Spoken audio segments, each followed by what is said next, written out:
Kuya Kim, ang laki po ng kanyang heart. Halika dito. Dito tayo. Ayan.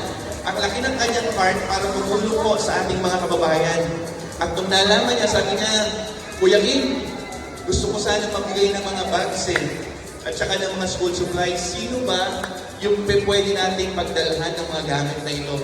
At ang una po namin naisip, sabi po ni Kuya Kim, ay expense school. No? Kaya po hindi lang po siya bags, kompleto po siya. Ipapaliwanag po siya mamaya ng ating panauhin ngayong umaga po ito.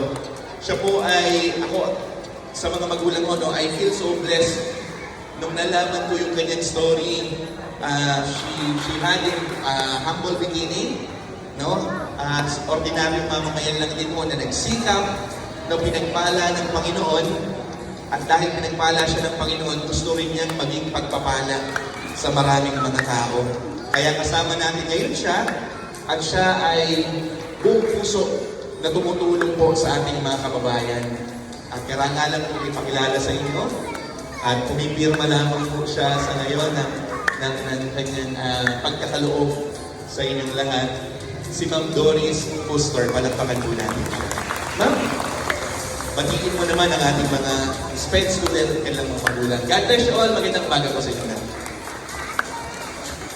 Magandang umaga po sa inyong lahat. Ako po yung masaya na magbahagi po ng mga blessing na galing yan sa Lord. Hindi ko po yan magagawa lahat, kundi dahil sa pagpapala ng ating Panginoon. Kaya, ito lang po yung masasabi ko. Lagi po natin unahin yung pagbibigay dahil yan yung kaloob po sa atin ng Lord.